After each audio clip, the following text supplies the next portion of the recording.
All right, a very good evening, and thank you for joining us for this edition of our live podcast. And today I'm joined by Eddy Hirono from Home United Supporters Club, and also Salihin Rosli from Hougang United Supporters Club. So these two gentlemen are here today for only one reason. We're going to discuss about the state of Singapore football. Recently, it has been reported that Singapore has slumped down to a ranking of 173 in the FIFA World Rankings. It's evident that we are actually experiencing a very low point in local football. Now, both gentlemen have been really active in social media, sharing their ideas on how to improve football. And today, basically, we're just giving them an opportunity to add their views, and at the same time, for our viewers to actually comment what you think about their ideas. And if you do have some good ideas, do share it with us. Just leave your comments at the bottom of the live stream, and we will address them shortly. So, firstly, let me just pass the microphone to Eddy to allow him to share some of his ideas with us. Don't forget to like and share this post. Share it with as many of your friends as possible, people who are involved in local football, people who like Singapore football. Get them involved, get them to listen in, and let's have a fruitful discussion today. So I'll hand the mic over to Eddy. Hey, thanks Aaron. Thanks for the introduction. Good evening everyone, and thanks for listening in. I believe if you're listening in, you either have nothing to do with your life or you just love Singapore football like us a lot. So I won't waste too much of your time. But basically, I think there are long-term and short-term plans that could help shape Singapore's future in football. I won't claim to be an expert to be in the long-term plans or how we can shape youth development, but I believe we can learn from similar case studies in other countries. For example, very well publicized Iceland recently, where they have a population much smaller than Singapore's, and they have weather conditions there are terrible for football. In fact, if I'm not wrong, their season only runs from May to September, if I'm not wrong, every year. Because it used to be just running from May to September before they installed indoor fields all over the place. Now we would know that sometimes training gets cancelled in Singapore because of rain as well, and we have to think: is it feasible? Maybe can we have more indoor pitches? Maybe not full-size pitches, but small-sided pitches where trainings can still go ahead. I'm not sure if this is already going on, but that really gives a short introduction into where I'm going for my long-term plans. Basically, facilities. Just two main points: facilities and staff. Why do I say staff, not players? Because I think players, youth development, it all hinges on the quality of your coaching. Now, obviously, FAS does have regular coaching courses. If you go to their website, which is a bit hard to maneuver around, you will find a schedule where you'll see the coaching courses that are available to take up. But I don't think it's very well publicized at all, and perhaps it's also not very well promoted or pushed out to the public. And it would be great if there'll be more people who take up, at the very least, the grassroots coaching course to coach kids, right? Get them started just to have an interest in football, in an interest in playing the game the right way, and maybe then you can ship them off to the more professional coaches. But even then, I think Iceland is only so successful because they have one of the highest ratios, or rather lowest ratios of coach to average layman population, in that they have more coaches than any other country in the world per person, you see. So I don't think it's a coincidence that they rose so quickly. Facilities, once again, and staff. Facilities and staff. I can't harp on these two enough. What can FAS do? I don't know. Maybe they can push more funding towards this rather than expensive overseas trips.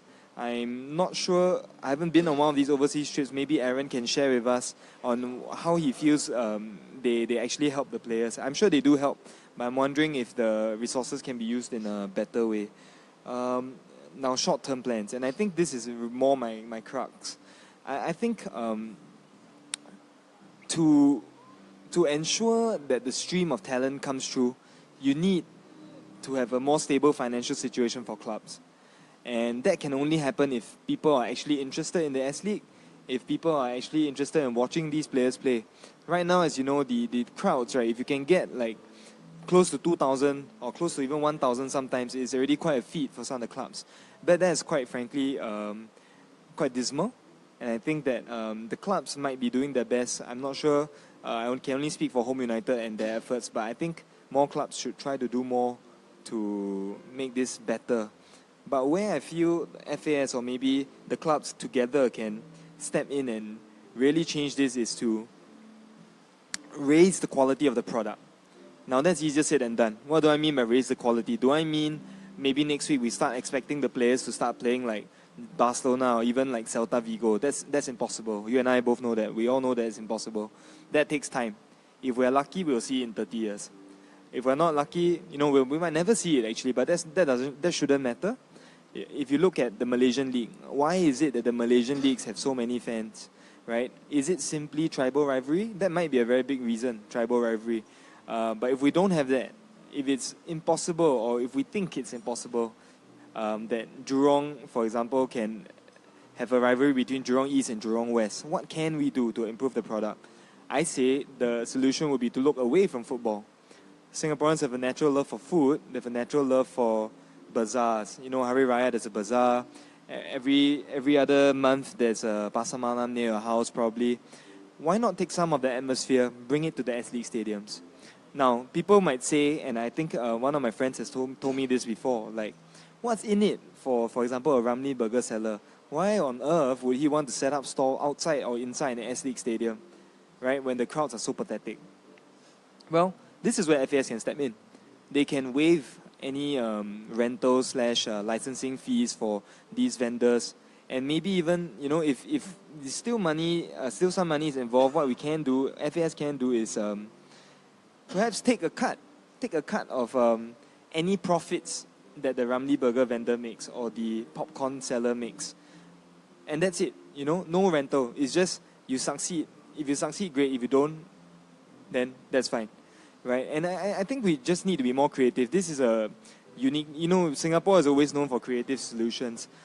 Could FAS perhaps talk to SMU, NUS, all those entrepreneurial societies? Could they get them to set up some of their businesses inside the S-League stadiums? Let them sell whatever souvenirs or whatever food to try and hype up the atmosphere, right? And another reason for me to suggest this is that, most of our S-League games, or rather all of our S-League games, are at 7:30 p.m. That's dinner time, right? So often, right, when we go to stadiums, we often have to order Mac delivery or chomp on substandard pub food like nuggets and all that. But why are we resorting to that? You see, we could very well have a very balanced variety of food that could be provided by some of these vendors. So, I have delved quite heavily into this food thing because I think it's something that could work. I don't see a downside to it, and if you try it, if it doesn't work, I think there will always be vendors who want to take that risk and want to get their product out. It can be experimental products. Who knows, maybe some sort of sandwich that's never been seen before in the market, right? Could be that. It could be something very familiar, Ramly burgers, for example. Let's see more of these ideas come through.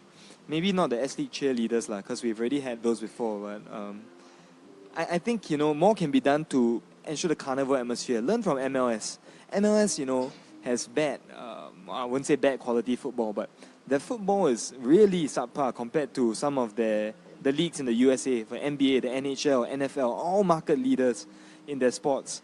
But for football, MLS is definitely not the market leader. Why is it that they have so many people attending their matches? Why is it that they have such a carnival atmosphere? They have tailgates before the game.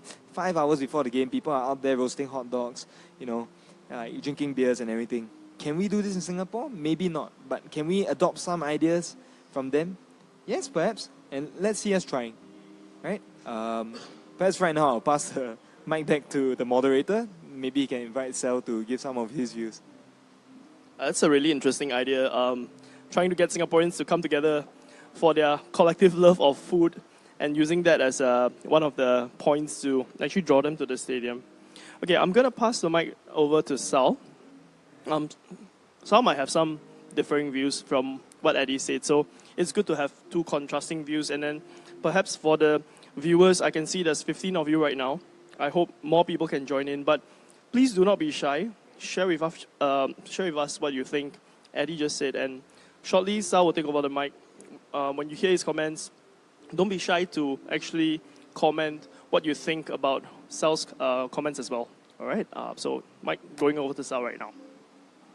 Hi, I'm Sal here. I'm a Hougang fan, and I've been watching S.League since 1996 when I was staying in Woodlands, and I do catch some of the Woodlands Wellington's games, the Rams. I still remember my experience during that time. I mean, 1996, I was back then only 10 years old. Queuing up for the tickets for S.League, as people queue overnight. It doesn't happen right now. And every match day is something like atmosphere, is like a mini pasar malam. Okay, I still remember the red vans. I forgot what's the company name, where you can get all the merchandise, jerseys, pants, all these. And we used to, I used to go to school and I had to show off all these things. But now, nowadays, if you say about local football, normal Singaporeans will say, why you watch local football? No, it's standard lah, kelong lah. I mean, our own people, talking bad about our own football. Okay, I don't fault them actually. Tell the truth, our standard has really stagnated since the 2000s. Basically, if you see, in 2000 we were number 9th, the 9th best league in Asia. Back then, the Thai Premier League wasn't even there. They were formed in 2004. I still remember all the Thais came to Singapore, just to play professional football. People at Tawan Sripan, Surachai, Jaturapat, Surachai, Jira Sri Chote, yeah. All these players, I miss them. They were the ones who light up the games and atmosphere. Okay, since Eddy has touched about the match and day atmosphere, all this, okay, I will touch more on part of the development part, okay. Basically, if you see that, if you want to attract people watching our football, basically you need to have a very good product. For example, if I were to sell nasi lemak, okay, the nasi lemak must be very nice. Then people will queue. Then after that, the customers will tell their friends to say, come and patronize on nasi lemak. Okay, same is our football. Okay, if our football is good, people will keep coming. And people will tell their friends, let's come down and have a good day and have a family day, sit down, Sunday football, just enjoy. Okay, we need to have that, First thing is, the quality of players that's coming in after the Malaysian Super League time, hasn't been quite enough. Okay, basically you can see the NFA, all the age groups, they have been trashed quite badly. All I can say is, why are we having the NFA right now? I mean, NFA is good, it's something like a football institution. You can invite all the good players, but what about the rest of the kids? Those who are not as good as those who are chosen. I actually had an envision. Basically, I have been following German football for quite a while, and I know that they have a lot of center of excellence around Germany. I'm not so sure how many is it, but each major cities have at least one center and a lot of coaches there. Basically, you also can, you can hire more coaches, and no more coaches who will be interested in teaching football. Basically, they start from 6 years old, all the way to 14 years old. Okay, and basically, they will just form teams. It's just some fun football, and they coach basic football, dribbling, shooting, all this, blah blah blah. Okay, but at the age of 14. They will draft the players. I mean, the clubs will come in and draft the players into their teams. For example, if I'm from Frankfurt and I'm good in football at the age of 14, teams like Eintracht Frankfurt will attract me to the club, and I will start playing there as an academy player. Okay, from 14 years old onwards, let's give all the players back to the teams. And from there, they can continue the footballing education up till and also get ready for them to become professionals. Okay, So basically, we should have been giving, we should give all these clubs, right, a hand to develop all the players, not just, centralize the players centrally, because the players, might feel quite, there's no competition in my team. I just walk into the national team and I just say, okay, that's it.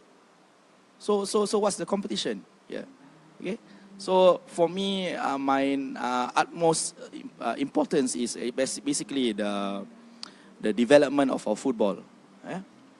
I think I will just stop here for a while, and okay, I'll pass back mic to the moderator. Okay, some very interesting points brought up by both Eddy and Sal. Okay, we have some questions that are starting to stream in the comments section.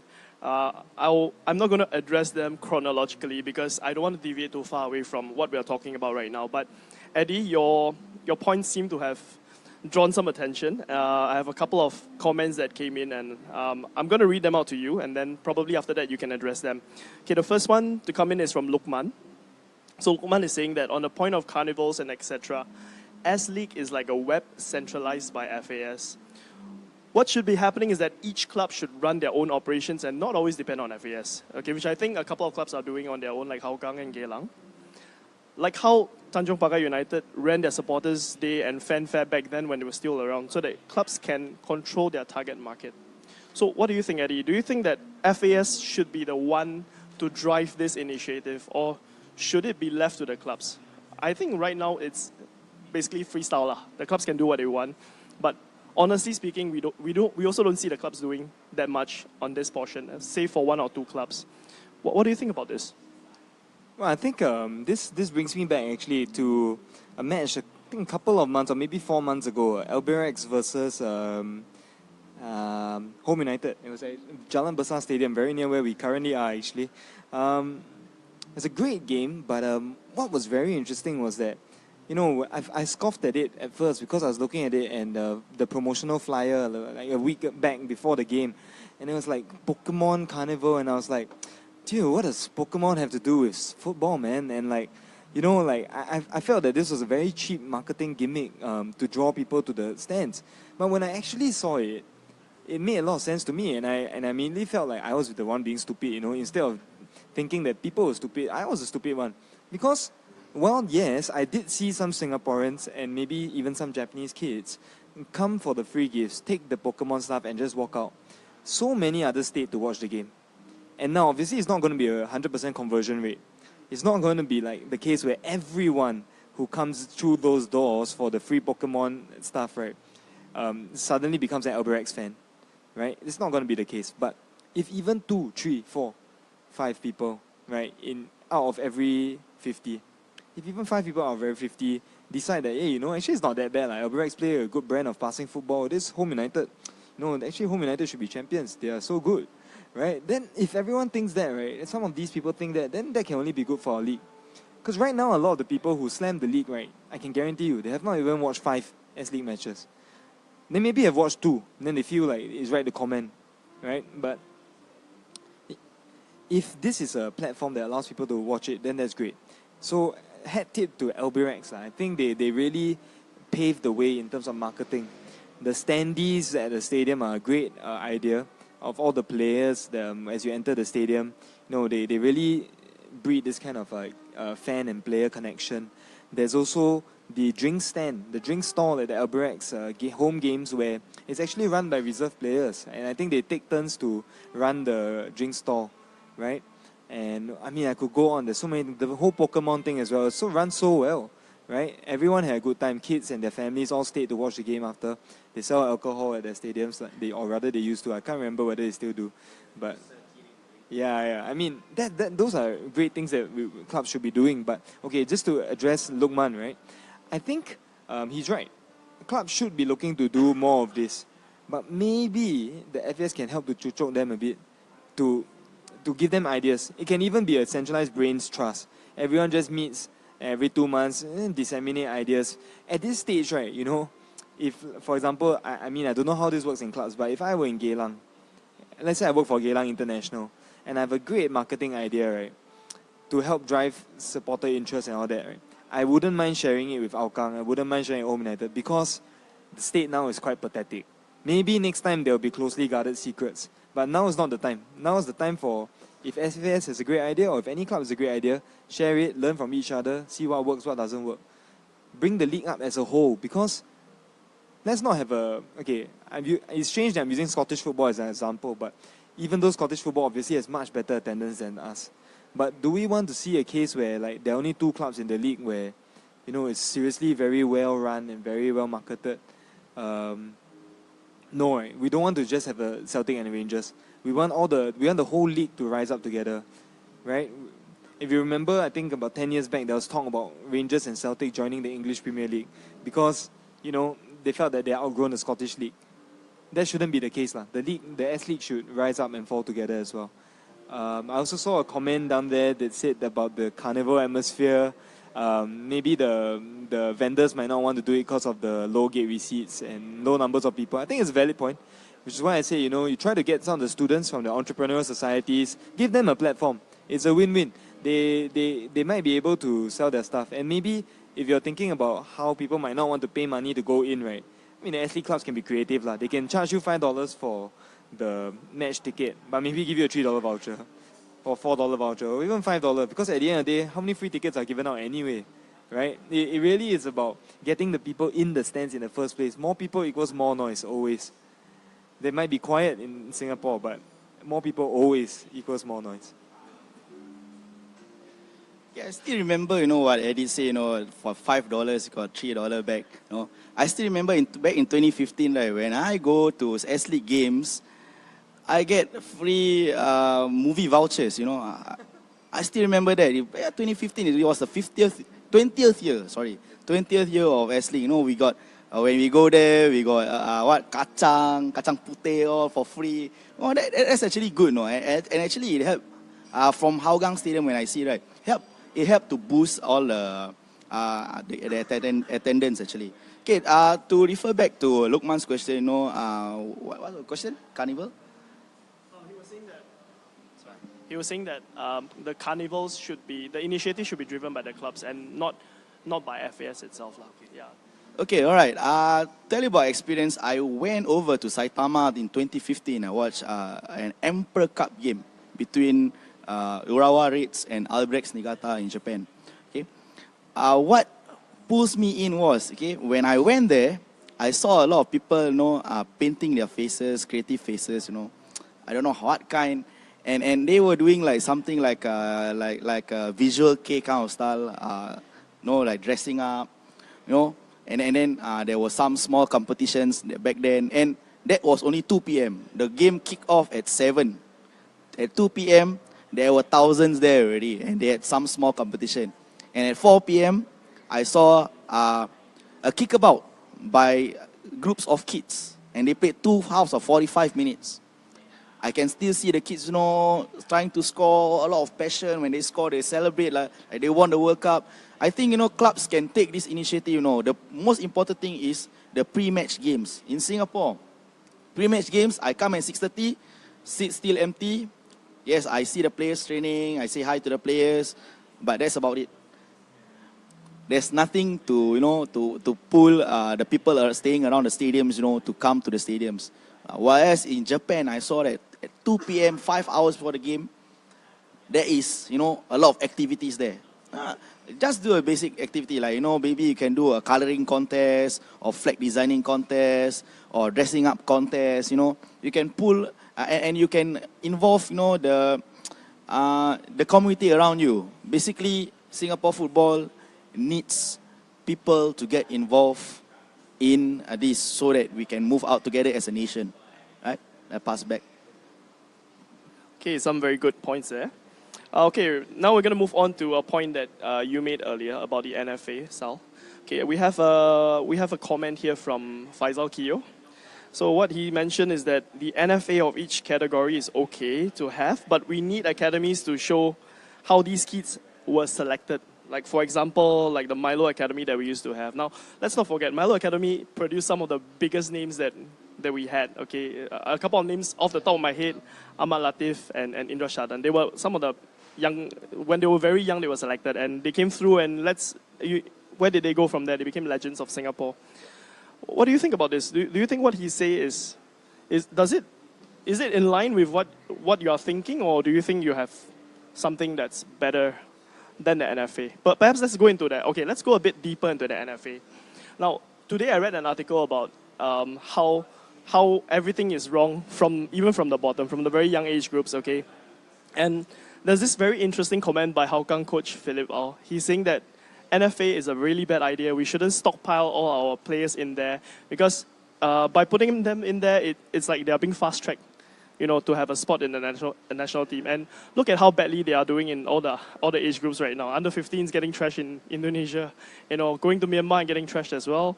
And then the SEA Games team, let's not forget that they got trashed, I don't know how many nil by Australia. I mean, okay lah, it's Australia lah, but even so, a lot of people were complaining that at the lower age groups, the players that we have did not play with the full heart, and that was really disheartening for a lot of football fans.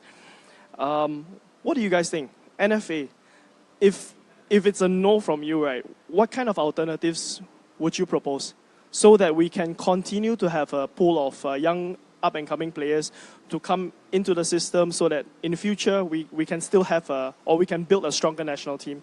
Let's start with Sal, since this question was actually posed. Okay. All right, if you guys want to know, the NFA wasn't, from 20 or 30 years ago, but it was formed back in 2004, if I'm not wrong. Okay, it's just basically, when the young lion, I think that year, the Young Lions debut in the S.League. Yeah, so that was the idea, I think, then by Jita Singh, if I'm not wrong. Okay, he wanted a group of players, a group of good players to groom together as a team, and then to compete. And they had a goal, I think, by 10 years they should have entered the FIFA World Youth Tournaments. But until now, I see, Singapore football want to say FIFA also cannot. I think FIFA playing on the PlayStation better. Yeah, but to me, okay, basically, the idea is right. Yes, it can be good, but I think the way that they taught the players inside NFA is just from experience. I heard from one of my students who are involved in NFA. Basically, they just go there, training, and that's it. Basically, it's the same as I go to school, I choose soccer CCA, and then I go training, and then that's it. There's nothing extra to learn. Actually, in football, there's a lot of things to teach, from sportsmanship, from how to treat your injury, a better sports injury, sports science, you can teach them that. But I don't hear that from some of my students who play in NFA. Okay, for the idea, if I have a better idea for the NFA is, like I said just now, from 6 years old to 14 years old, okay, having an NFA is better because, to make NFA something like a football institution, teach the younger players, basic football skills, teach them sportsmanship, all these, blah, blah, blah, okay. But at the age of 14, basically, you have around thousands of players by then. Basically, at the end of the year, okay, you can have a mini tournament, and basically you can group some players into different groups of their skills. Just mix around together. Then after that, let them be scouted by the academy coaches or the academy chairman from all the clubs. Then from there, they can draft in all the players, ask them to come for trials, and from there, those who are deemed suitable, they can start training with the clubs already. Yeah, that was my idea. But if you want to know more about this, right, I can go on and on. But I think I don't have quite enough time for this. Okay. Actually, it's quite interesting what Sal said about at 14 years old they go back to other clubs, wherever they may be. So let's dream big, let's think big. If they are really good, if these schools have a real reputation of producing fine talent, right, then you could even be looking at them entering Malaysian clubs, Thai clubs, to continue the development. I mean, we can sort out the issues of whether it be suitable for children to go overseas at that age and all that, but those are issues that can be sorted out. Get the talent in first. It's very interesting when I was listening to it, because I remember the French system. Clairefontaine, the very famous youth academy. Actually, Clairefontaine is the most famous one because in 1998 it drew a lot of media spotlight after the 1998 French World Cup triumph. They've produced such players as Anelka, Henry, Matuidi, Diaby, Galas, a lot of very fine French footballers, all came from Clairefontaine. But Clairefontaine is one of the 12 youth academies located around France, right? And interestingly, like what Sal said, maybe not 14 years old, but they release all these fine football talents when they're 15. And all the clubs, like your Lyons, your Olympique Lyonnais, your Marseilles, your Olympique Marseilles, your PSGs, they're actually monitoring the careers of all these youth footballers. And at 15, that's when these people go on to other clubs, right? But I think there's we're focusing on NFA now and also youth. So Sablon, and I think this is the right time to bring him in, right? Sablon was brought in because of the state of Belgian football. Obviously, it's much better than Singaporean football. So far, we haven't seen much progress yet. I'm not inclined to bash him yet because he hasn't been given that long, and youth development is a long and arduous process. There are also many other things in Singapore that would prevent him from implementing his plans fully. For example, one is look at the financial situation in the S.League and in Singaporean football.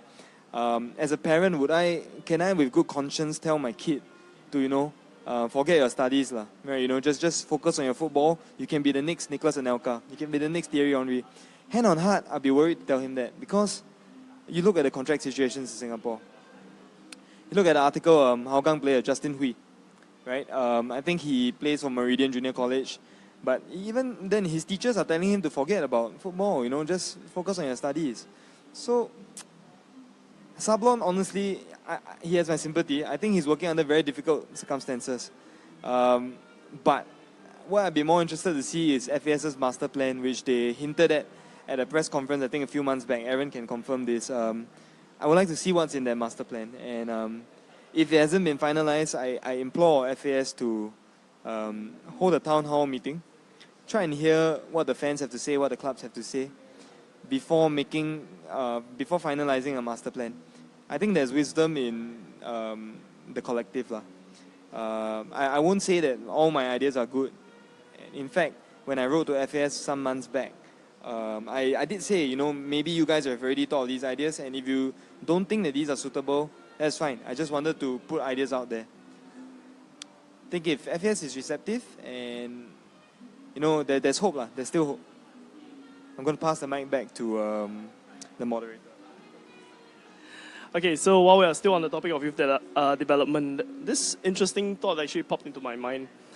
Talking about development of young players, do you think that clubs are actually quite hesitant to actually pump in so much time and effort to actually develop a player from young until he's ready to play in the Prime League and then subsequently the S-League? Okay, the reason why I'm saying this is because of something that is very unique to Singapore, and that's NS. All right, I'm sure you all know Warriors and Home United are two culprits which in the past, even up until the present, have been very active in poaching players from other clubs. Now, if I was managing a club and then based on NS as a reason, one of the clubs just come in and just take my players away, I would feel that it's unfair for me lah. Do you think this is maybe one of the reasons why clubs are holding back on really going fully in on development, or do you have any other thoughts about this? Yeah, that's a great point that you're bringing up. But I think it's not just NS. You look at, for example, why would Crew Alexandra or why would Jubilo Iwata in Japan, why would they pump in so much money to develop youth? Sure, it might be national duty. They might feel like it's part of their national. Ironically, it's part of their national service to produce great footballers. And in the meantime, also these players will produce for the club, right? Obviously, so they might feel it's part of their duty. But I think it goes deeper than that. there's a financial incentive as well, right? In most clubs, we don't have these nonsense 11-month contracts things, right? So when I sell a player, that money goes back into my academy. I can use it to upgrade my team. So for example, Dele Alli, very famously, great footballer. I hate him because I'm an Arsenal fan, but he went for a relative pittance. If I'm not wrong, I can't remember the sum. Was it 500,000 or 2 million or something? But basically it's less than 5 million, right? Dele Alli. And I'm sure Dele Alli would sell for a lot more now. But think about it, you might think it's a small sum, but let's say it's £1 million. That £1 million goes into a lot of things, They can upgrade their training ground and everything. And all this to a club like MK Dons, that's quite useful money, right? Bobby Zamora, when he left Brighton all those years ago, there's some money as well, right? Right now, for example, Home United rumored to be losing Stipe and Farish Ramli, right? Now, I know Home United didn't train these guys, right? But imagine Ikram Rifki, who's coming through our Prime League squad and already making first team appearances. Let's say someone wants to take him now. I don't know what's his contract situation, but I'm pretty sure we won't get much money from that. If, for example, clubs saw player sales as a great way to earn money, would more money be pumped into youth development? I'm pretty sure it would be.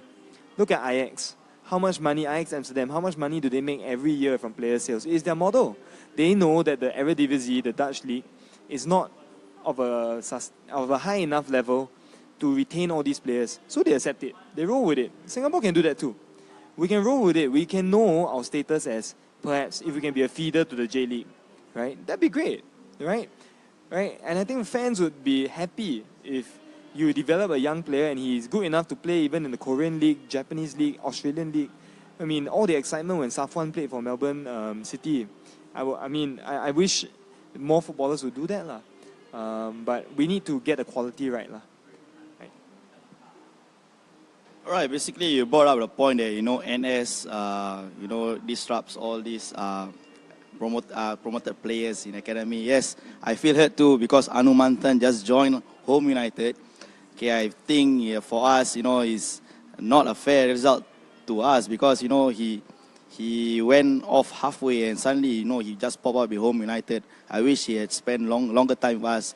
Okay, I'll tell you the truth. Okay, I have this fantasy idea about, how these NS players do. Okay, I can take an exception from the K-League, okay, where you have two teams. One is Asan Mugunghwa, who's playing in the K-League Challenge, the second division. Okay, they are the police team. And they have another one, Sangju Sangmu Phoenix, who is the army team. Okay, basically, most of the players in Korea, okay, they have to serve conscription just like us for 2 years. Okay, one thing is most of these Korean players, okay, they can serve, right? The limit age is 30. By 30, they have to serve, or if not, they have to face a penalty. Okay, what the K-League did was to invite these two teams into the K-League system, and the players that are required to serve this conscription, they will be on loan for 2 years. Okay, for example, if this guy is serving the Republic of Korean Army, he will play for Sangju for 2 years on loan. Then after 2 years, then after that he can return back to the parent club. Why don't the S-League invite SAFSA and Police SA to come in to the S-League system, okay, and do the same thing as the K-League? I mean, it's no harm. I mean, they can still run like an amateur. I mean, Sangju Sangmo and Asan Gunghwa are still so-called themselves as semi-professional. So they are in no ways right. If they qualify for Champions League, they can't play because they are semi-pro association. Okay, you can do the same thing for Singapore also.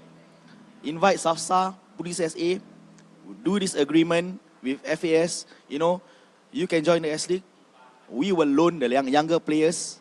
Then after that, we play them so that not to disrupt their development.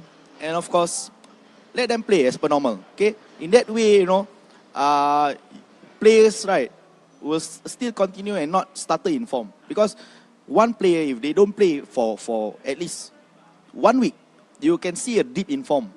Okay, so I hope that the Singapore Army, the Singapore Police Force, try to adopt this idea with the FAS. We can discuss, and maybe we could solve the NS issues actually. Okay, I'll pass this mic back to the moderator. All right, okay, so moving on from what you guys have shared earlier, okay, let's go back to the league itself and how to generate more interest for the league. So here's a random thought sent to us by Dil, asking, could a promotion and relegation system with less teams in each division, like the Women's Premier League, or even right now NFL Division 1 and 2, they have this promotion and relegation system.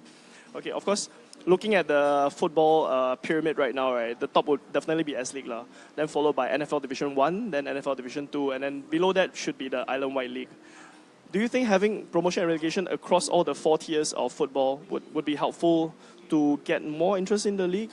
Let's say, for example, today, okay, I'm not citing them or anything, but now Yishun Sentec is leading Division 1. What if they win Division 1 this season? And in 2018, suddenly FAS just says, okay, let's promote them. Let's promote them and make it an even number, because right now it's odd number, right? Let's promote them. Do you think this would work for us? I know there are a lot of detractors who say that financially they are not stable, they are amateur team, they don't have enough players, or their players cannot commit because they are working part-time and all that. How do you think we can build on this? Do you think it's a viable idea? And if it's not, right, what else do you think can be done to spice up the league? Because I think right now, FAS has probably run out of ideas. Looking at the way how they're trying to promote it right now, it's become very stagnant over the last few years. What have they come up with? Super Babes and then pole dancing at awards night. They got more flack than encouragement from the public. So perhaps it's time to inject some new ideas in. Let's hear your thoughts, gentlemen. Please tell us what you have. Okay, I think it's a good idea to give the NFL teams opportunities to get promoted to the S-League. I mean, the S-League itself, we only have 7 local teams, and basically with each team having 25 players times 7, you have less than 200 players in the national pool, which is quite pathetic actually.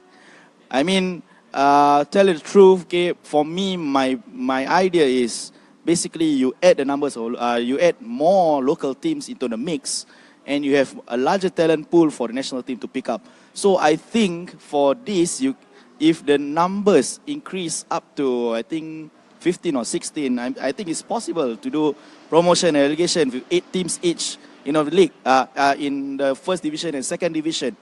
And I think the beauty of promotion and relegation is, it makes teams right at the bottom, to feel afraid to be relegated. It's just a face value. I'm actually a keen follower of English football, and I do like to watch the English Championship. I remember watching last season, the playoff final between Reading and Huddersfield. I know you can see the players. They are quite afraid. They are quite afraid to lose that playoff. And when I saw Huddersfield winning the penalties, you can see all the players. It was like the joy of the world. The challenge of it, the beauty of it. I think we can try that in the S-League. Just try to add in more teams. For initial years, maybe you can have the first year first. But then when you have more teams, try to make a bit of challenge, for the bottom teams and the top teams of the second division, to promote and relegate, so they give a lot of players more chance to get noticed in the top division. Yeah. All right, okay. So let's move on from that topic. Okay, we have a comment here from Kishore Sekaran. Sekaran, sorry if I pronounce your name wrongly. I'm not very good with pronunciation of names. So what he's saying is that everyone likes to be associated with a winning team. Get the national team in order and everything will fall into place. Do you agree with this? Yeah, I think everyone likes to be associated with winning teams, definitely true. Even with the Lions 12 hype, there were definitely more people in the stands during the championship winning season than there were in the seasons after that when the team was perhaps not as strong. after Haris Harun and Baihaki left. So yeah, even with the tribal rivalries and all that, at the end of the day, it was wins that brought people to the stadium, lah. Okay. Will we solve all problems if the national team is winning? Yes, but I'm just wondering whether that's a chicken and egg thing. I'm not sure if the national team can keep winning games if the league itself, which is the lifeblood of the national team, which the talent pool, as Sal has said, if your talent pool is not big enough or perhaps isn't strong enough, then how is the national team going to keep winning games, lah? So I think we got to fix the league first. And my idea, back to what I said, was we need more money. How do we get more money? Make it a better product. Can we make it a better product immediately by getting youth players to become Messis and Ronaldos? No, we can't.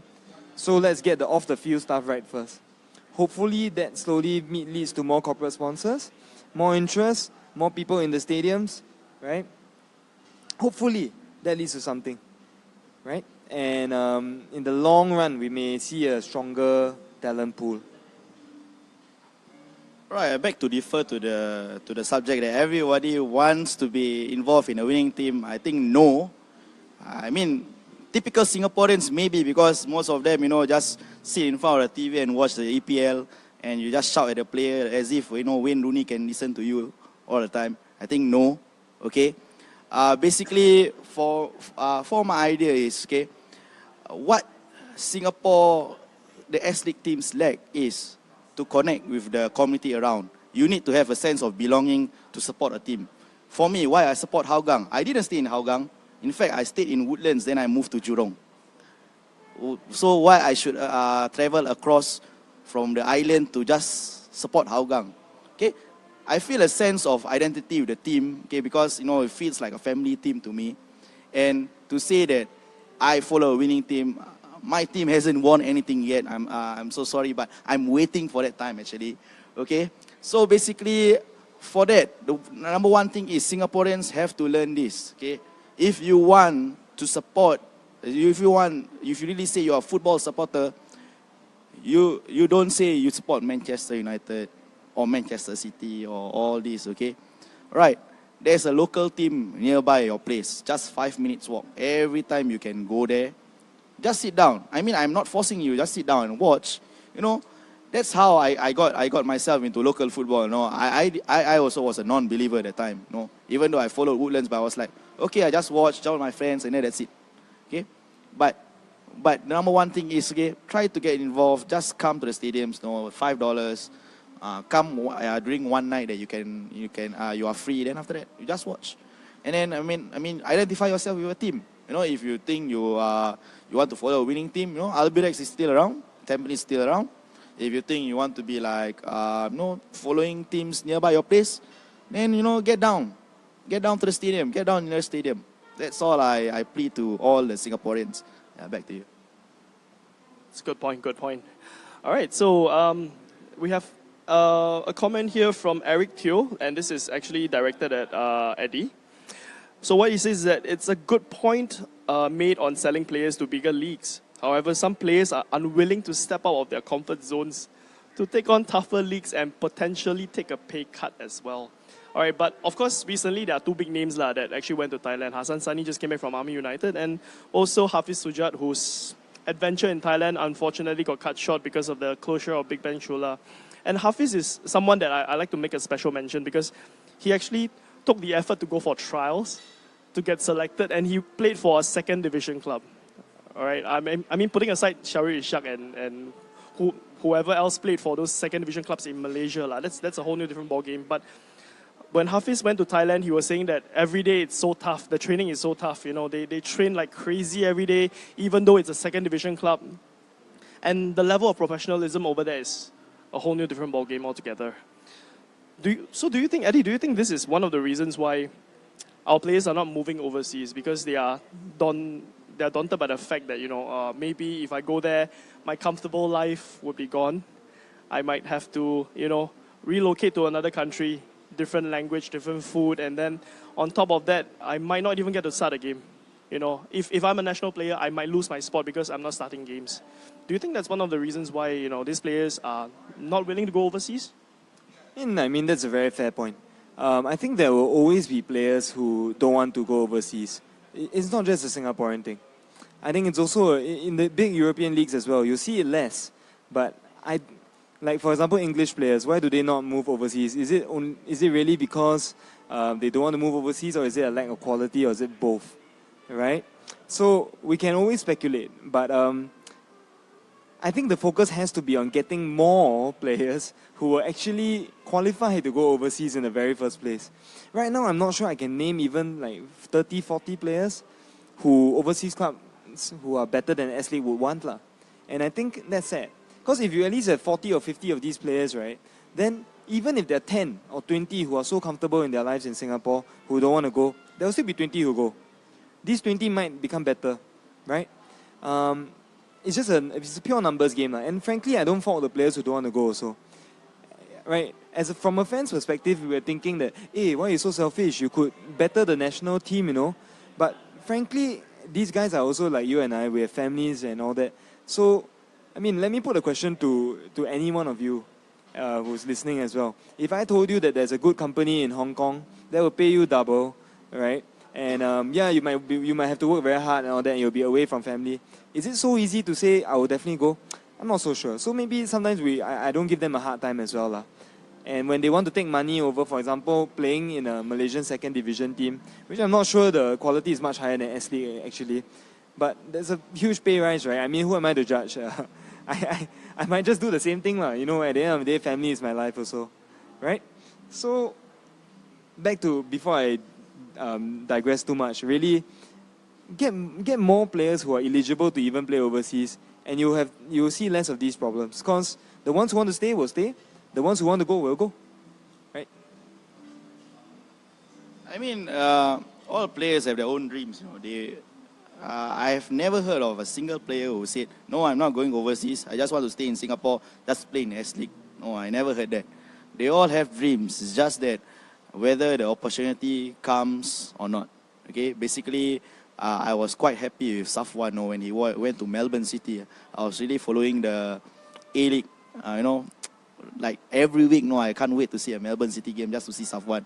And I think he did well there. For 9 games, he scored 2 goals, which is quite surprising for a left back. Okay, I wish that more players, right, will go to overseas, have an opportunity to play in the overseas league. But opportunities, doesn't come that easy. And also, I heard some of the players, like Brian Neubronner, one example, who played for a 4th division German team. He didn't play a single game there. And eventually, he's out of the picture altogether, which is quite sad, But I hope that, a lot of opportunities will come. And players, please don't think that Malaysia means playing overseas, okay? Because, too many of you all play in Malaysia. I mean, try to, have a bigger scope. Maybe you can try the second division of a Thai league, or the Vietnamese league. Hopefully, more agents will come and try to scout you. Yeah, back to you. Okay, so good points over there. Okay, we have a comment coming in from Shufi Ramlan, who's actually the chairman of Yishun FC, by the way, all right, which is a social team. So what he mentioned here is that all the private leagues in Singapore should be recognized under FAS. And private league should change the name to, for example, Northern League Division 1 or 2, or Eastern League Division 1 or 2. So this is very similar to what they're doing in Australia or even Europe, where you divide the country into sectors like North, South, East, West, and then they have their own regional leagues.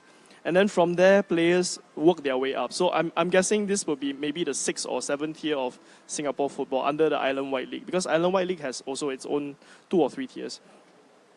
And by doing so, actually the point is, by doing so, when they all come under FAS, basically all the players have to be registered with FAS. So FAS will have a registry of who's playing for which club, what's their age, what's their position, and then when they come under the purview of FAS, then basically, FAS knows which are the up-and-coming players, because it's all registered. You can, on the list you can see, for example, in the Northern League, this player is the top scorer, or this guy has the most assists, and he's only 17 years old. Let's look at him. Let's send someone down to look at him.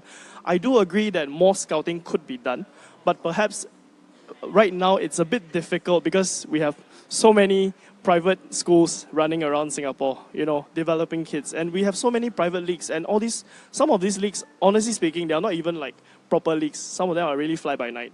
Okay, of course I won't mention any names now, but there are a couple of leagues that are really, when they do registration, they don't do it properly, and then you can switch players in the middle of nowhere. You can just switch players.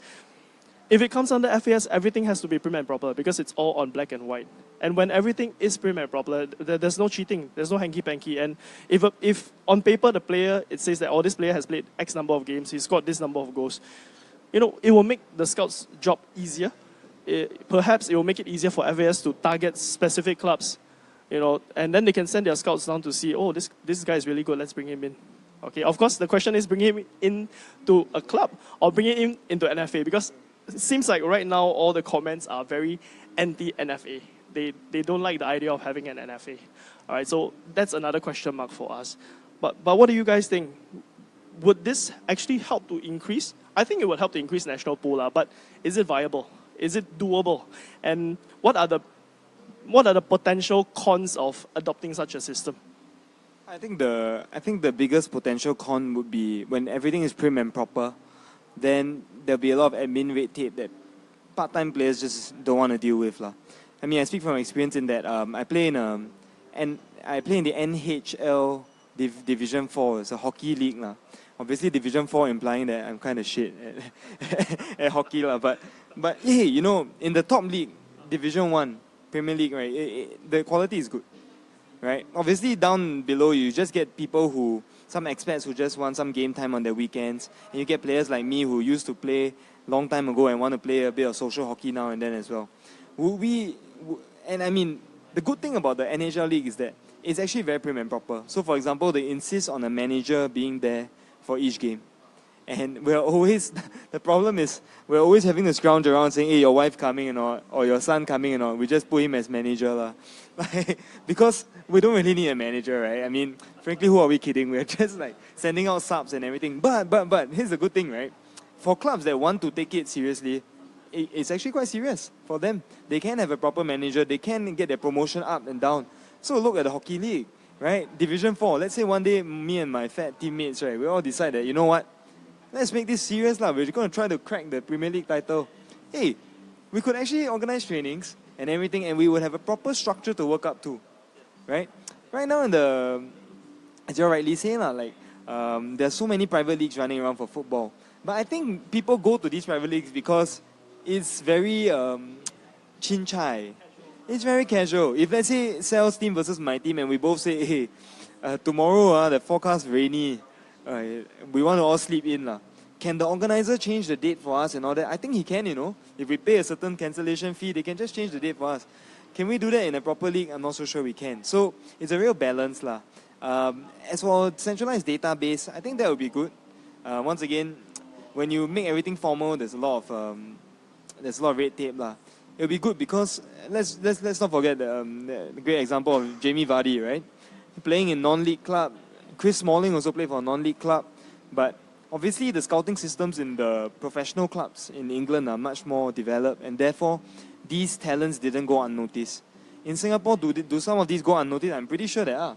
There are a few players I've played against before, and I'm like, wow, these guys should, what a waste, because they are already 32, but maybe when they were younger, they should have come under the umbrella of a proper system and proper guidance. Maybe they would have prospered. Of course, that begs the question, why didn't they do that? Maybe it's money, I don't know. It might always come back to money, it might not. But yeah, so those are the potential cons of making everything formal, I believe. But it's quite a good idea. I think I'm inclined to believe that, who was it, the Yishun FC chairman, was it? Shufi, yeah, I think Shufi plays kind of a good point. Whether we need it for the East, West, North, South and all that, I'm not so sure. Also, it works in Australia, France and all that, but that's because those are huge countries. In Singapore, maybe we just need 2 or 1 even, I'm not so sure. Yeah, maybe just East and West, yeah. Yeah.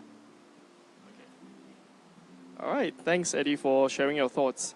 Okay, so Sal, I have 3 or 4 comments addressed to you based on what you spoke about earlier, about the support of the local teams, how they should feel affiliated. So I'm going to read them out to you.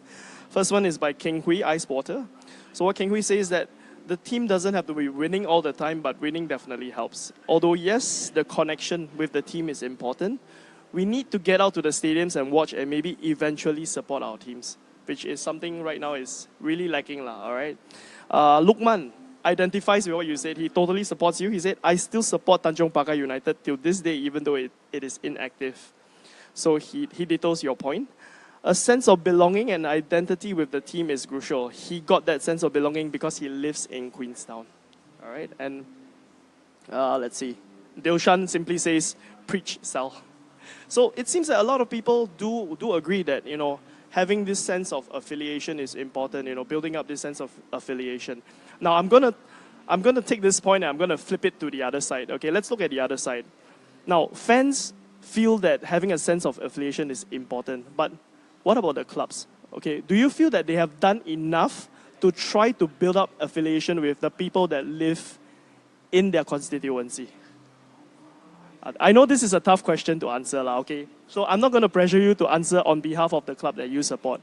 But looking at some typical examples, okay? Right now, like for example, Geylang International was playing at Bedok Stadium. Now because of some reasons, they had to move out of Bedok Stadium, and for the last few months, they've been playing in Jalan Besar, and right now they are playing at Tampines, okay? Turning back the clock a little bit, Tampines Rovers were playing in Tampines for how many donkey years?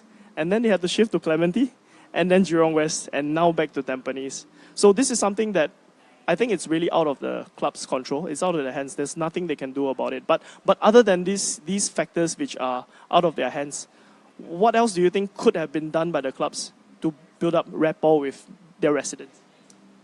And I think that this is a great point, and it's a great potential for clubs to tap into this area. Because what is one of the problems curtailing whatever S-League clubs want to do? Lack of funds, right? Always, I mean, that is a very real problem, lack of money. But a lot of these community outreach programs, right, do not actually take up that much money.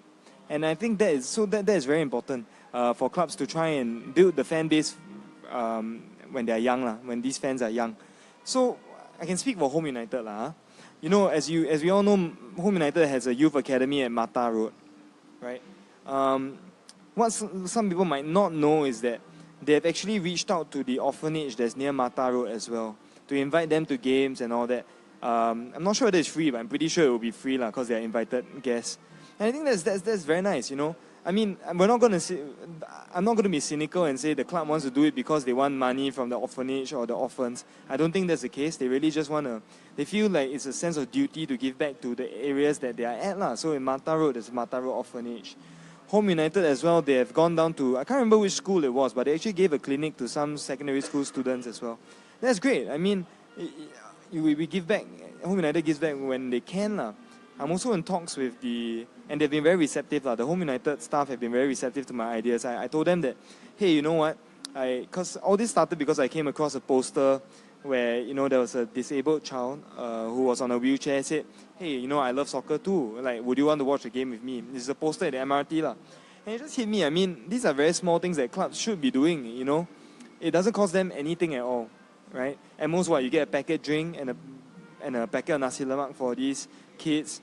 You just get a few volunteers, maybe people like myself, to sit with them, explain the game to them, right? Explain what players are, who players are, why they're playing in a certain way and all that. All this stuff we'll very gladly do it. And I think, so I spoke to the club and I said, we already invite these orphans to the games, right? Why don't we go one step further? We provide chaperones, we provide people to actually sit with them, talk to them, maybe get them to cheer along with us as well. If they want to, we don't force them. Unlike how we force the NS boys to cheer with us. but yeah. But at the end of the day, I think it's very important. Clubs need to give back. And as I said, no money is not an excuse. Right? There are a lot of things that can be got around even if you have no money. Right, man. For me, I remember years ago, Hougang United, did some like a June holiday summer league where they invited school teams, to play in the something like summer league, something like that. And actually, it's an opportunity for the coaches to scout players from there. I mean, it's a good thing, for clubs to outreach all this.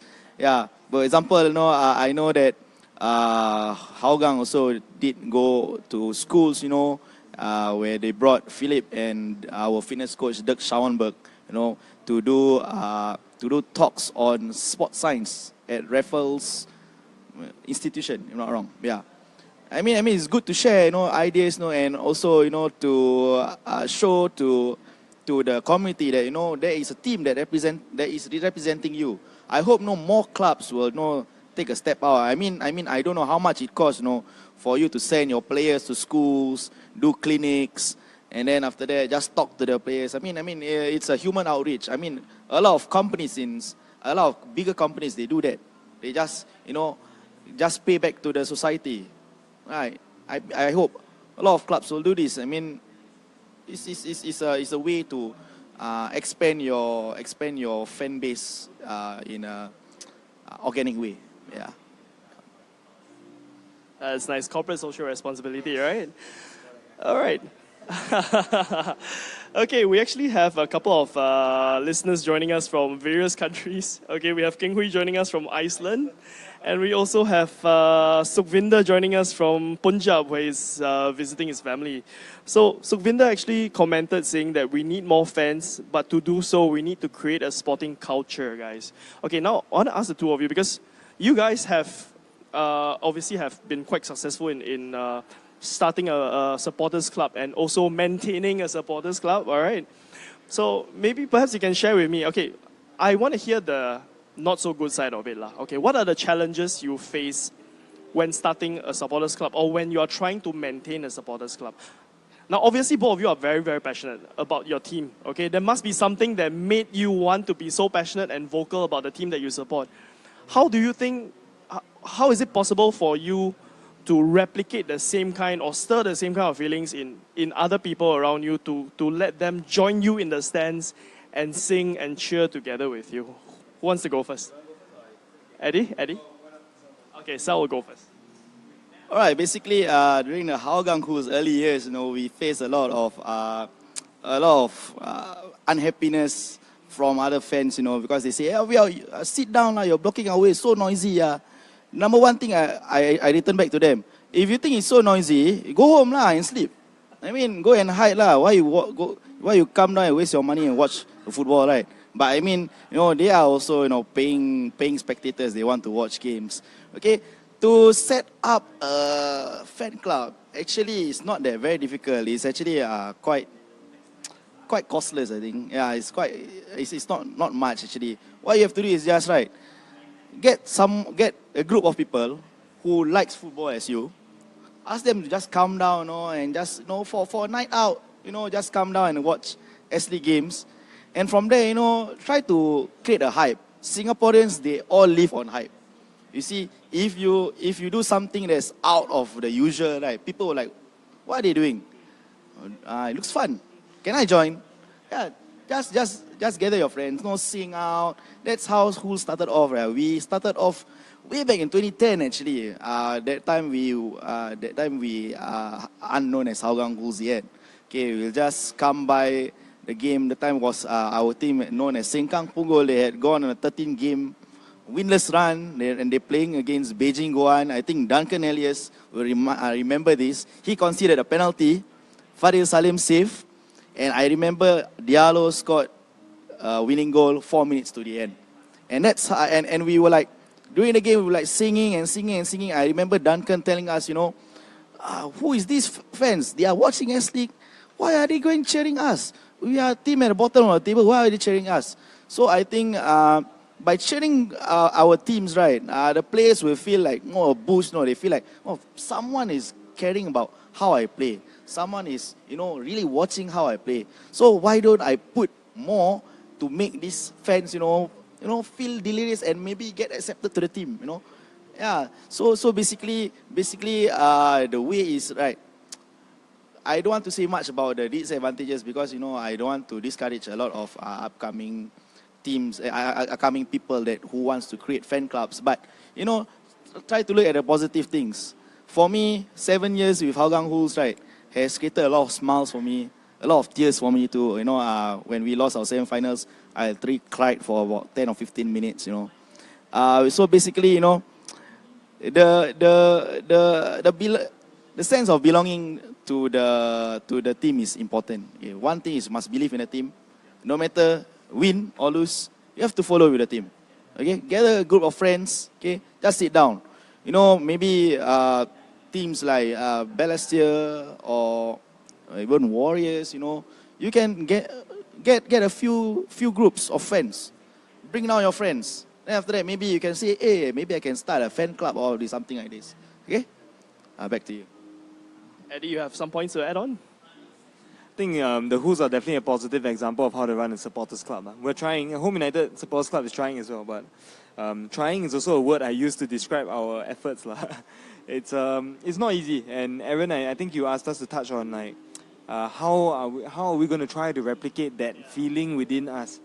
It really isn't easy. I mean, I try to tell people that this is it's like a way of giving back to society. It's like I don't volunteer at old folks' homes and sweep people's cupboards. But what I try to volunteer my time to do is to make the S-League scene a bit more vibrant. Because when I watch S-League games, right, for Home United, and I watched Home United since about very, very recently only, 2-3 years back only. And I realized that there's not much noise. And I think I believe very strongly in this mentality of be the change you want to see. So, I wanted to see a vibrant scene, then why can't I be the one to start it? I can be the one, and this dawned on me. And it just so happened that it was at the very same time Home United actually approached me to say, do you want to get involved? And I was like, oh yeah, sure. I mean, I've always thought about it, but I never actually did it because I'm lazy, right? Why don't I do it? But it's not easy to convince others to do it because I think naturally, right, Singaporeans are a bit shy. Even you see the Who's, they're very successful, but there are more people in the stadiums who are not Who's than there are Who's. And I think this is common in most stadiums, even in Europe. Like, for example, you see Anfield very noisy, right? It's not actually all of them who are cheering. All of them are maybe, ooh, all that. But when it comes to the actual songs, right, it's actually just that, maybe Who's have at most 40, 50. Big game, 40, 50. And in Anfield, maybe out of the 40 plus thousand, they have 10,000. So it sounds very loud because it's 10,000 people. But it's not a uniquely Singaporean problem, but we're trying our best to fix it. If you ask how we're going to try to replicate it, I can hold my hands up and say I have no clue. I wish I knew. But I'm hoping that my enthusiasm, because sometimes I'm literally the only one cheering, I'm hoping that at least gets people cheering. And that's encouraging in that sometimes when I switch to some of the easier cheers, for example, let's go home, you let's go, followed by 2 claps. You see the people who don't even want to shout, right? But they will do the claps. That's something. To me, that's something. Right? You get an easy chant going. Maybe next time they join you for the whole let's go home you instead of just clapping. Then maybe next time they join you for the even more complicated ones. And one day, who knows, maybe some kids come along and say, hey, maybe can we play drums with you guys or whatever. We can hope. We can hope. Okay, still on the topic of attracting fans to the stadium. And this is something that I actually said on the podcast at the start of the season, but back then we did not have so many followers and listeners. So I'm just going to share this with everyone again. So what I feel is that the current problem that the S-League faces is this stigma of being local. Although a lot of people say that we should support local, we should watch our Singapore players play, we should watch Singaporeans play. But when I actually did ask my friends to watch the S-League with me, they are like, S-League, what's so nice about the S-League? Okay. And when Jermaine Pennant came to Tampines Rovers, okay, the same people asked me, hey Aaron, do you have tickets? I was like, why? Who do you want to watch? I thought you don't support S-League. Yeah, but it's Jermaine Pennant. I mean, I see 2 contrasting sides to the same person. I've known this person for the last 20 over years. Okay, which brings me to my point. Having another marquee player come in, someone of Jermaine Pennant or of equal stature or maybe even a younger, more dynamic player or bigger name coming into the league, do you think it will help revive the league? Because looking at the Pennant effect, right, yeah, it did help bring in the crowds, but why wasn't it sustained? Why did the crowds die off, after a while, okay? What do you think? Do you think this is one of the remedies that we can actually pump in to help the league? Or maybe there's something else that the league really needs, to to make it more attractive to people so that they don't feel like, S-League, I don't want to watch S-League. Unless they are betting, of course. Yeah. Sal, you want to go? Okay, basically, back then when Jermaine Pennant first joined Tampines, I mean, I went, because I stay in Jurong West, I tried to take a look at the crowd, and it was quite massive, which I think it helps in a short term. You can bring in players who are going towards retirement. Maybe you can get players like, let me see, if you have money, you can try to price Zlatan out of Man United. Yeah. Okay, the first thing it matters is, one is whether you really want to bring in this kind of players, okay, or whether they really want to play for clubs or they were staying for holidays. And second is financial muscle. If you think you have the financial muscle to do it, why not?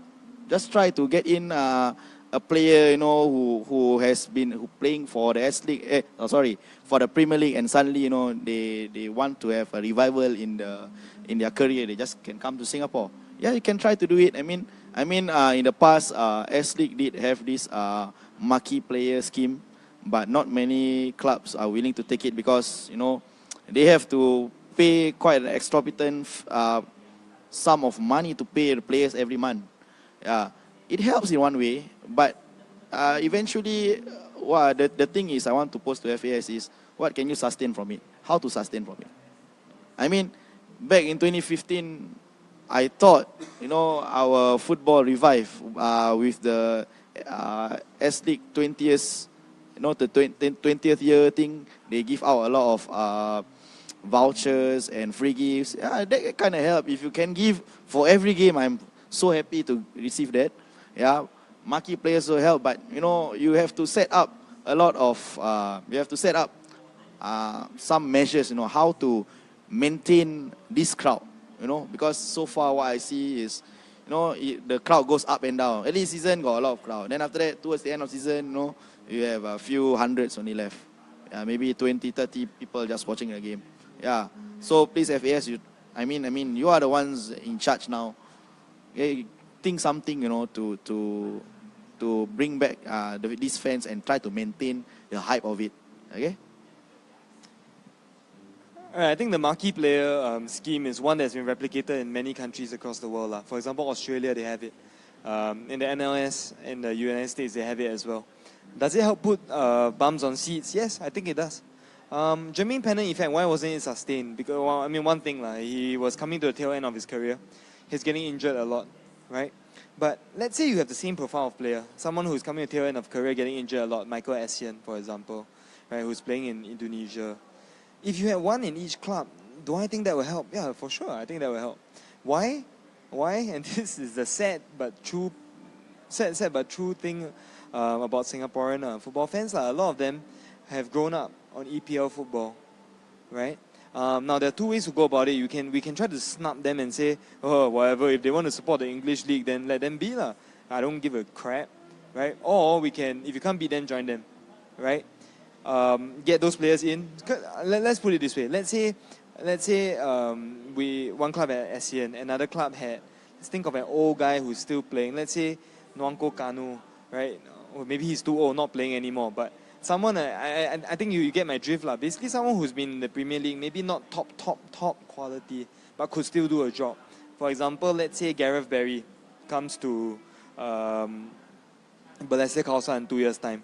Would that put more bumps on seats? Of course, because Gareth Barry, that hasn't played for Man U or Liverpool, but all of us have grown up watching Gareth Barry play lah, right? So we'll be very interested to see him in the flesh. Now, why wasn't it sustained for Tampines besides the fact that he was always injured, Pennant?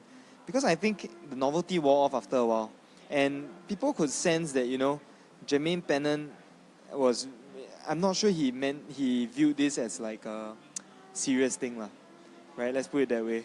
And also, how sustainable is it? Look at Tampines and all their financial troubles now. I'm not sure how much of it is due to Jermaine Pennant, but I'm pretty sure some of it might be lah. Okay? So if it's not financially sustainable, then you're just shooting yourself in the foot lah. And it goes back to the same thing again about money. How are you going to get the money? Maybe if each club and this will have to be coordinated by the S-League. Like, if each club could bring in someone of a huge caliber, like Tim Cahill, right, for example, then yeah, of course, the S-League, you can predict that, there will be corporates who are willing to step in and all that, and you can project based on that, you can get loans based on that. But unless you are capable, unless you can assure that each club will get someone of that stature and that caliber, then I think, as Jermaine Pennant has shown, one player cannot save the league. He did say that even Messi can't save the league, but that's obviously an exaggeration. I can tell you if Messi came here, there'd be a lot of interest in the Singapore league. Okay, those are some really good points. All right, so I have some comments here that are actually addressing the issue earlier where we said some of our players are unwilling to move to overseas leagues to make themselves become better. So a couple of comments here, one coming from Sukhvinder, which I think is a very interesting comment here. Are our players good enough for foreign clubs to hire them? Yeah, it's very controversial. But having said that, Safwan was one of the good examples, and Haris nearly did play in Spain. Unfortunately, because of the work permit issues and whatever tax reasons they had, like hospitalet, so it did not materialize. So this is something that's actually food for thought. Okay, before we ask if our players are willing to go overseas, first of all, we must ask ourselves, are they even good enough to play in overseas leagues? All right.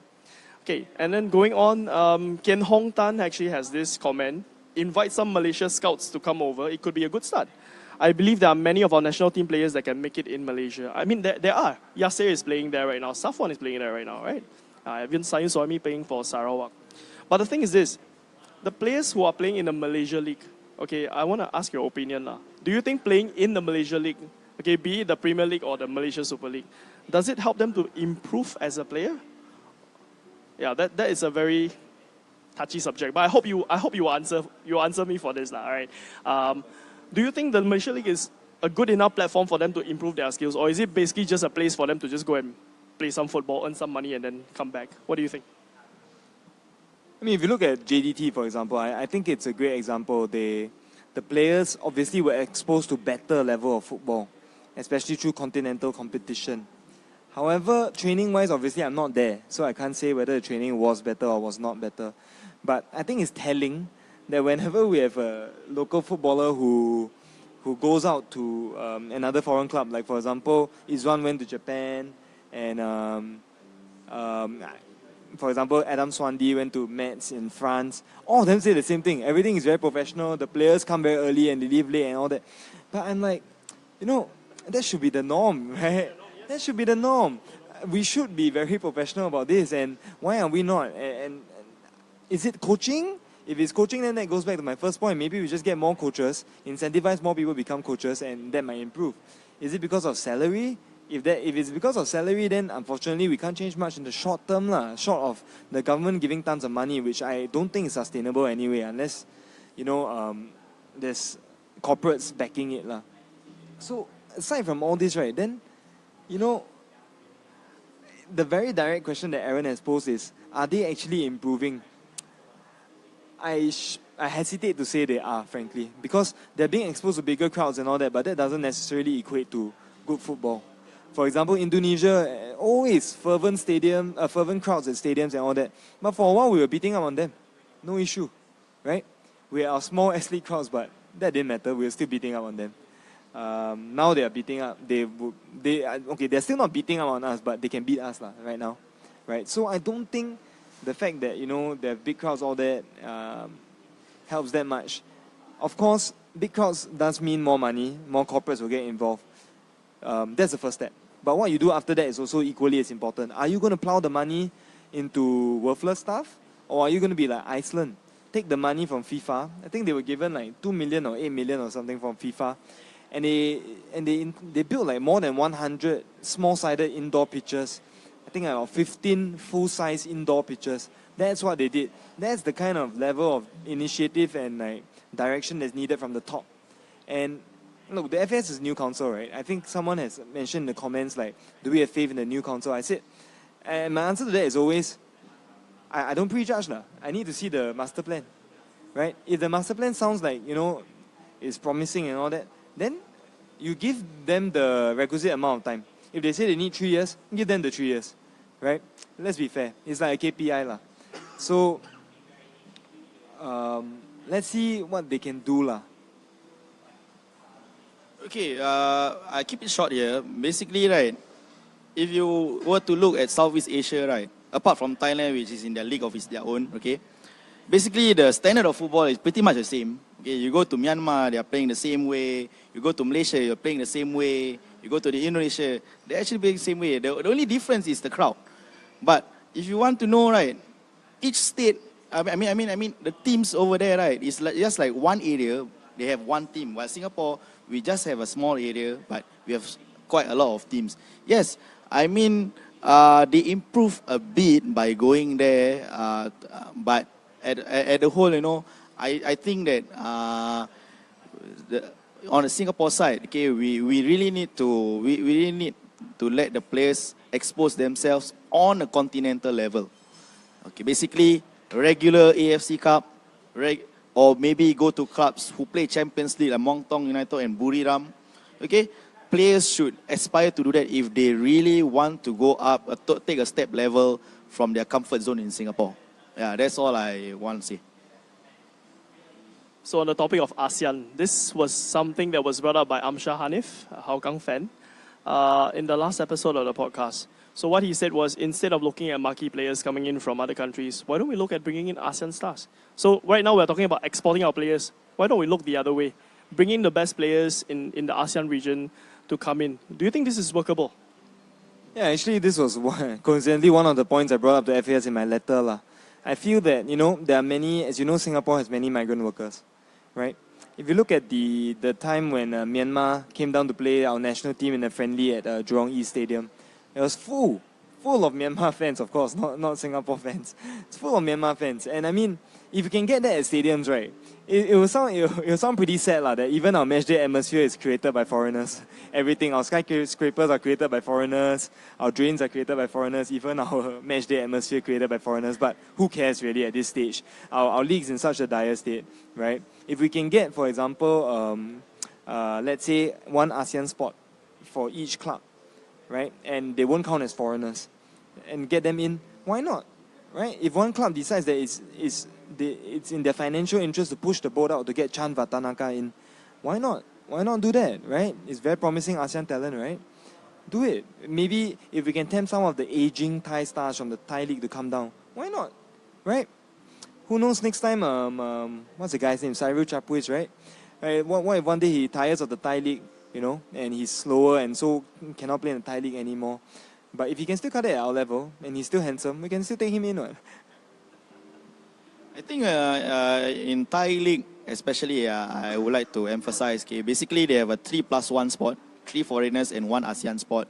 Okay, I think it's good to have that thing in the S-League, but in the whole, right, we need to improve our league first. Because if we don't improve our league, even Chan Vatanaka wouldn't want to come to Singapore. Okay, I mean, it works in certain extent that you can see Balestier, Khalsa, you know, with the 3 Myanmar imports, you know, they really invited a lot of Myanmar fans to come down and cheer for them. But in the whole, right, at the same time, we really need to improve the league quality as a whole. Yeah. Okay, I see a very interesting comment posted by WK Lai of Hougang United. What he said here is, Bedok is painted orange in color. Okay, this is something that I would like to address. And I think it's a challenge that most clubs are facing right now, which is the big brother above FAS, and that is Sport SG. All right, as you know, stadiums are being run and managed by Sport SG or Active SG. And a big challenge that these clubs are facing at the moment is that they don't have autonomy over the stadium, right? I mean, you can see football matches going on during NFL match days, and people are like jogging around. You know, it's not exclusive use. I do agree that stadiums cannot be exclusive use solely because sports should be for everyone, right? It cannot be like, oh, football is so great that you know, we only have a stadium solely for football, right?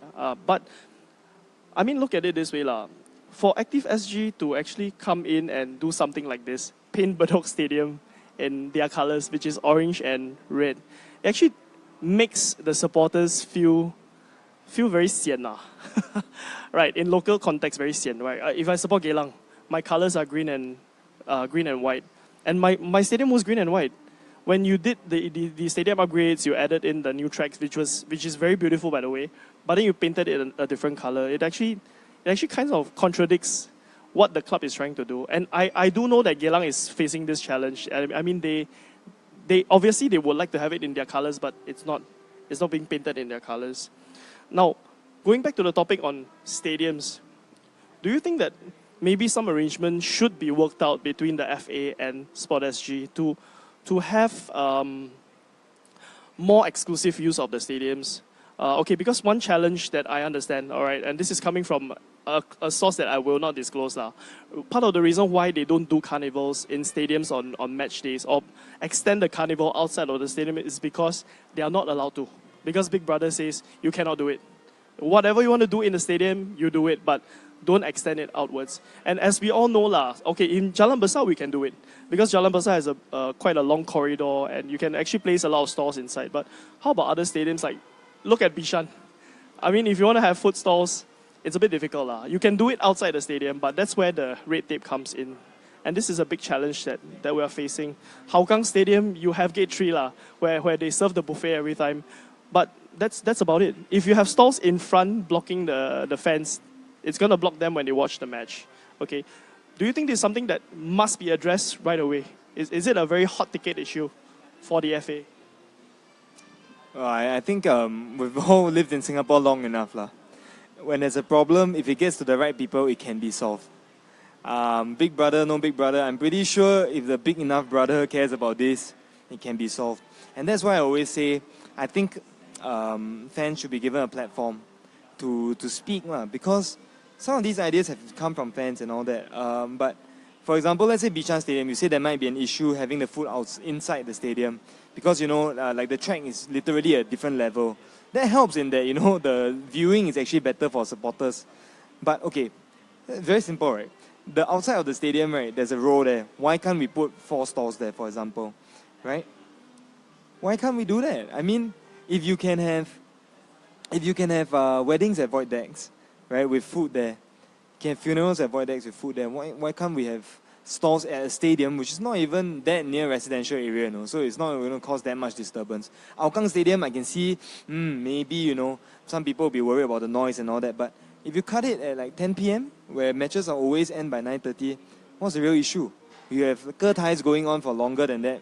You have funerals going on. You have so many other kinds of things that generate noise going on until 11 p.m., which I believe is like a sort of like soft cutting off kind of time. I just don't see why it should be a big issue if enough people cared about it. Basically, what I see so far this season in Hougang Stadium, it hasn't been an issue as yet because mostly the sponsors come down there and sell their products. I mean, it's okay. I mean, there's always a way to dialogue between FAS and Sport SG. You can talk over this. What I think what Sport SG wants is just a master plan of what FAS is going to do, what each club is going to do, how the marketing is going to go in. Okay, you do. Okay, one thing is you don't need to depend on something like carnival or what. It can be just a mini match day atmosphere, like kickabouts. I mean DPMN did in their stadium during the halftime. Can have mini kickabout for kids over there. You can have some balloon sculpting. You can have a lot of things just in the stadium itself. Okay, I'm not so sure about Bishan Stadium because it can be quite squeezy when we go down to the to the sitting area. But I mean, most stadiums I think are able to do these mini carnivals. Yeah, it doesn't need to be big. Just small things we do. But the most important thing is have a plan, have a dialogue with Sports SG. Maybe some of these things can be solved, and the red tape, in the future, can be gone. Okay, we have about 30 minutes left on the program. Sorry, less than 30 minutes, about 25 minutes. So we're going to address some of the questions that were posted before we had this live stream going on. So some of you actually posted some questions on our page to our two guests today. And I have a question from Amsha. Okay, actually 2 questions. All right. with the league coming to an end soon, on a scale of 1 to 10, how would you rate this season in terms of fan support? All right, that's the first question. Second question, what do you think of fan-run media channels and pages? What role do they play in making Singapore football great again? All right, who wants to go first? Sal? Okay, first question, right? With the league coming in soon, how do you rate seasons in terms of fan support and performance? Okay. Fan support, okay? Fan support wise, I think a lot of things can be done. Basically, I see some clubs like Tampines, Home United especially, okay, trying their very best, to build up their support, okay. Actually, to tell you the truth, right, if I were Home United, supporter, right, I think with the trophies they have won, I think it'll be quite easier to attract the fans, but to support proactively, okay, that's a different story altogether, okay. In terms of fan support, I don't think it's quite this one, but for me, the most important thing is how many people come to the stadiums. That's the most important thing, okay. And so far, from the start of season till now, I mean, they sort of died down towards the end of season, and I hope next season, it can be different lah. I mean, I hope FAS has something to do with it. If not, I think the league could be stagnated in years to come. Okay, for the second thing is, what's the question? Second question is, what do you think about fan-run media channels and pages? What role do they play in making Singapore football? I mean, it's good, to have all these fan-run media things. Okay, basically, not only in the S-League, we have a lot of fans coming up to promote Singapore football. I mean, if you go to England, Arsenal had this what TV is it? Arsenal Fan TV, which is quite hilarious, Yeah, it adds in quite the side that nobody sees before. Sides of fans, how they feel.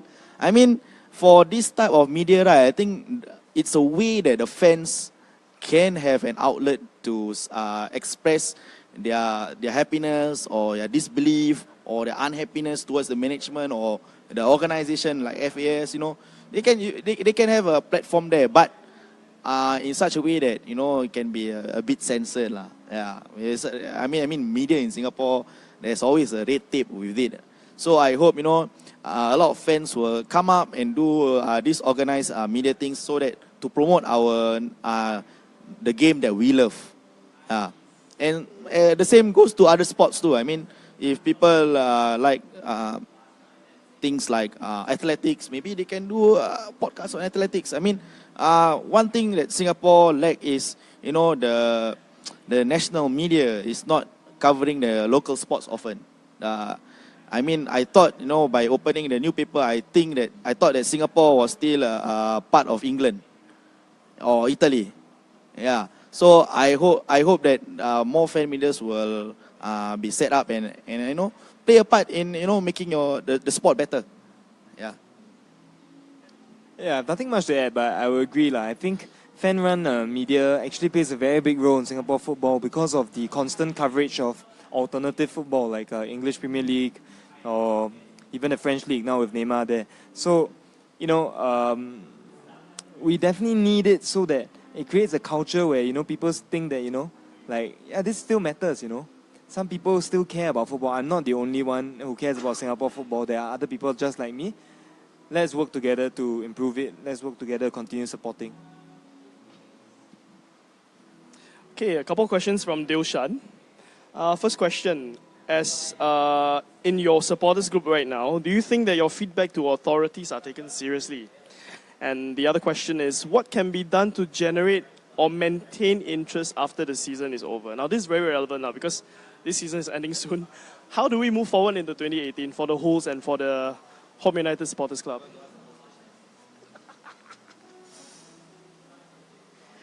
All right. Okay. Feedback to authorities given seriously to who? FAS or the management? Okay. For FAS, no matter what you talk about them, I think for right now the new people that's coming in, I think they are more receptive towards opinions. They really need your opinion. So if you have some connection to them, right? You can just give them any ideas, and they will be gladly, taking the ideas. For management-wise, for Hougang side, usually we discuss a lot of things with the management. For example, if we want to do there was one time we did a tifo. We did a tifo, something like big cloth over the stands, right? And we told them what's their plan, and they let us to do that. I mean, for us and the management, no such issues. Okay, for next question is, What can be done to maintain the interest during the off-season? okay, during the off season, basically there's a lot of transfer rumors.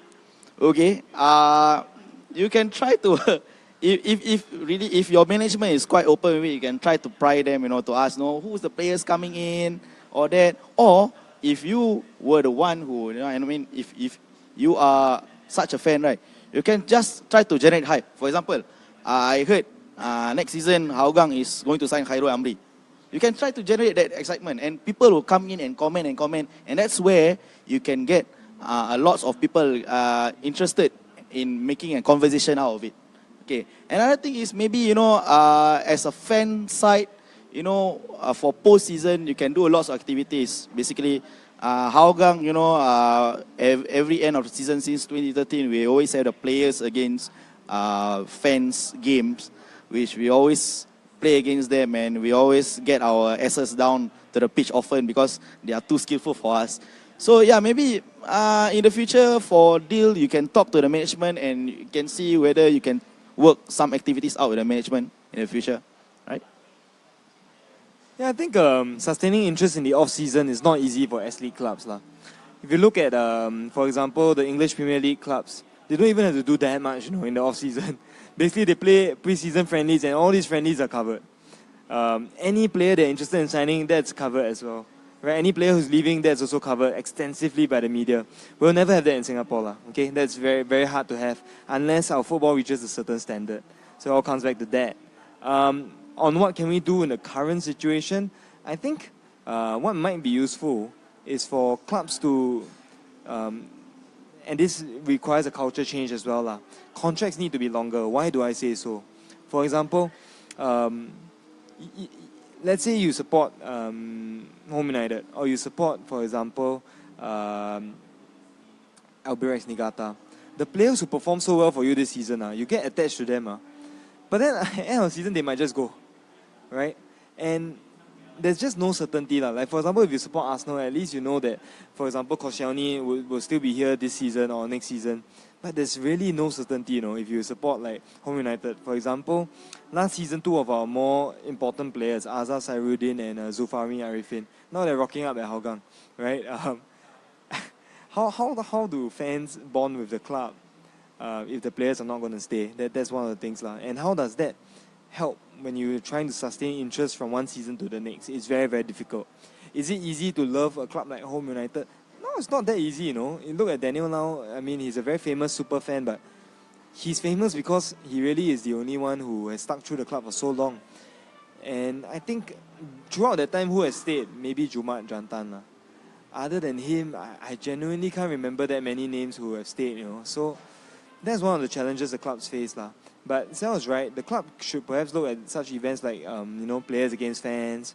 Maybe take the off-season, that's the right time, right? Reach out to all those youths around you, at-risk youths, orphans, disabled children, people who have had a disadvantage in society. Give back, because all these footballers are able-bodied, right? Give back. The club, even though there's not enough money, they can still give back in other ways. Yeah, I think that's what they should focus on in the off-season. Okay, I have an interesting question here from Stanley Wong of Ultra Eagles. Guys, why is it so tough to get local fans to stand up and cheer for the team? I'm not sure if he's talking about club or country, but in whichever context, why do you think it's tough for them to do so? Okay, basically it's just a Singapore culture. We are just too shy to do everything. It's just the face value. Basically, if you shout at the stadium, no need at the stadium, you shout anywhere, so people will say, "Siao, are you?" Something like that. Yeah, it's just the face value for most Singaporeans. But The thing is that you can't force people to join you easily. Okay, what you can do is when you have your your fan club Facebook page, there be some few people who always comment on your postings, all this. Outreach them, try to ask them. I would like to come to Hougang Stadium to watch this, but you don't try to tell them, like you must join us. No, don't never use the word must. Use the word encourage. Okay? Encourage them to come. You do your thing, and maybe in the future, people will just come in and join you and sing together. Okay, and basically, if you have the numbers, the atmosphere can be quite beautiful. As the last 7 years I see in Hougang actually. But one thing is, you should never force, because passion cannot be forced. You have to encourage the passion and try to build up the passion. Yeah. And I agree with Sal once again. I think I touched on this earlier. Singaporeans are just too shy, right? For some reason, they are not shy though. When they suddenly shouting stuff at the referee and all that, then they're suddenly not shy. They quote all parts of the female anatomy, male anatomy. They're just freely quoting. And then when the team that they betted on, they concede a goal, right? Then you even see people tearing their betting slips while shouting the same parts of the female anatomy again. For some reason, those people are not shy, but I guess so. It's a combination. Some people are just shy to chant, even though they really support the team. To those people, I say, just continue coming. Don't worry. There's no judgment whatsoever. Even if you're quiet, at least you're there, right, for the team. When the players walk onto the pitch, if they look and they see tons of people in the crowd, sometimes just sheer numbers might inspire them to do better. It doesn't really have to be shouting. Maybe leave the shouting to the more vocal people like me. But at the same time, we will really appreciate it. It will make our jobs a lot easier if you joined us, clapped with us at least. And I really think shyness is something that you can get around. I mean, I used to be also scared of shouting alone. But at the end of the day, let's be very frank. Who really knows you? No one knows you. As long as you're not shouting vulgarities. If you're shouting, for example, come on, Balestier, come on. I can guarantee you, no one will remember who you are at the end of the game, right? So just do it. If you feel like doing it, just do it. Don't hold back. Okay, we have an interesting comment here from Mr. Gui Zhang Hao. So what he's saying is we should merge in a family or community carnival with a matchday experience. Off the pitch experience is as important as on the pitch experience. All right. So what he mentioned is if you have a simple durian meet amongst your community, thousands of people will just come down and makan the durian, right? And that's just one very simple example. And it's quite an interesting proposition, having a durian makan session during the match, during halftime or before the match, and try to merge these community-based activities and try to work them into the club's matchday experience. Okay, but in order to do so, of course, you need to work with grassroots, right? Because grassroots are where most people go to meet new friends or catch up with their friends, their residents and neighbors. Do you think that we can actually do a tie-up, say for example between Hougang and Hougang constituency? I mean, I know it belongs to opposition party, of course, but it could be done, right? Because I know that in the past, the MPs did come down and support Hougang United, and perhaps that's maybe somewhere where we can start. Because it's easy to say that, we want to have a carnival, let's do it. But again, if we want FAS to drive it, it may be a challenge for FAS because first of all, FAS does it right. They have to be impartial. They have to be fair to everybody. If I do it twice for Home U, I gotta do it twice for everybody else. And then budget comes in, logistics comes in, planning comes in. All these factors will come in. And then going back to what I said earlier, whether is it the owners of FAS or is it the clubs? If the clubs could tie up with constituencies or the communities that they are based in, it might just work. What do you think? All right, basically, during, I remember in 2011, and 2012, we used to have the pre-season S.League Day or something, or carnival, okay?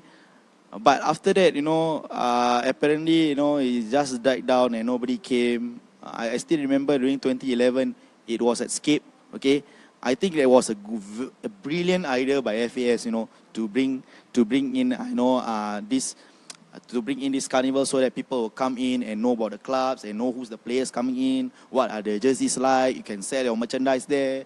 You can do whatever activities there and go and outreach to newer fans. Okay, but eventually, we cannot depend too much on FAS. They also have their own hands tied. Okay, basically clubs, they can tie down with town councils around them, to just do all these activities together with the grassroots. I know for Albrechts, they tie up with Yuhua, and they did a lot of activities with the people around there, even though they are not literally our local club. But our local clubs, Woodlands also last time did their own pre-season and also outreach at, I think, CC, if I'm not wrong. Yeah, I still remember, and the players come down and have their autographs with fans and photography sessions. It's a good idea.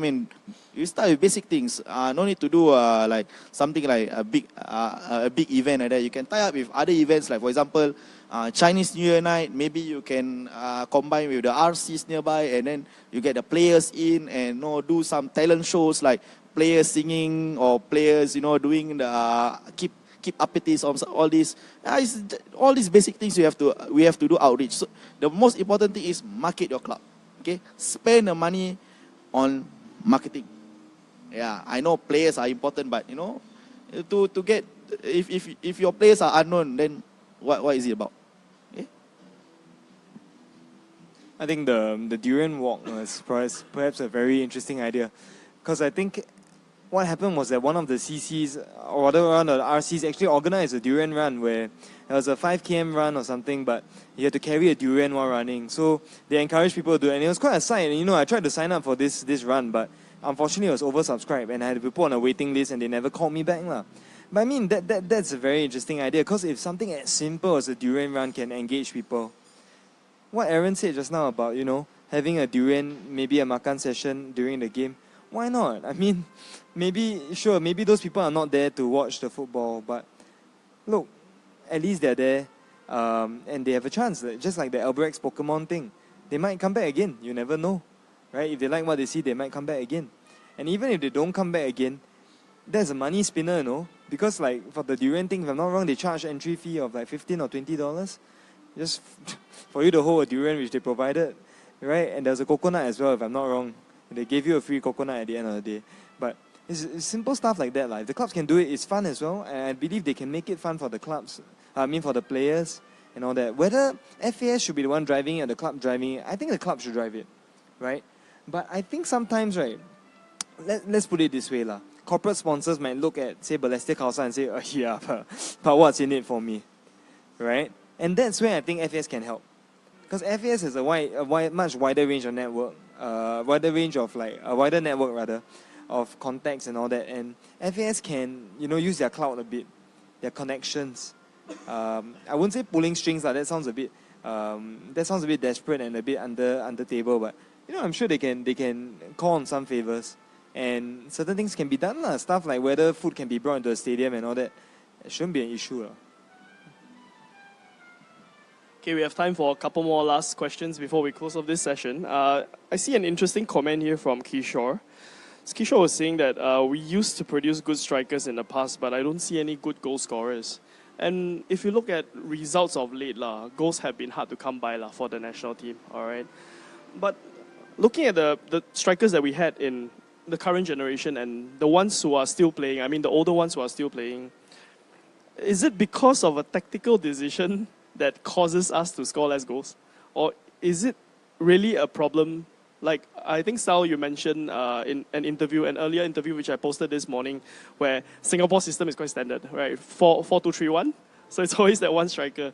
And because of this way that we are inculcating in the lower, in the youth teams, therefore, striker, you only have one, you don't need so many, So I produce less strikers. And in turn, this has created so-called like a problem for us. Do you think this is true? In a certain extent, yes. But I pose this question back to the technical team in FAS. You do have local strikers, Do I need to pinpoint them? There's a lot of local strikers. and they are young and they are still, under the age of 25. Try them, okay? Play them often. If you don't give them opportunity, you cannot say that we don't have enough strikers. I remember Sudam said that we have this number of players and I have just to use. But what about the other players? And you can just give them opportunities. Second thing is, I think from the development side, I think strikers, we don't have enough powerful strikers right now in Singapore. Okay, in the past we used to have the powerful Indra Shahdan, Alam Shah. We have Chew Lee, who's quite big, but he's really big and really will hantam you a lot. Okay, but other than that, after this Chew Lee, Indra, and Alam Shah, okay, I see that a lot of Singaporean players, they are quite small in build. Okay, I'm not sure what was the diet they are taking or what, but I'm quite surprised. Players like a lot of local players are small in size.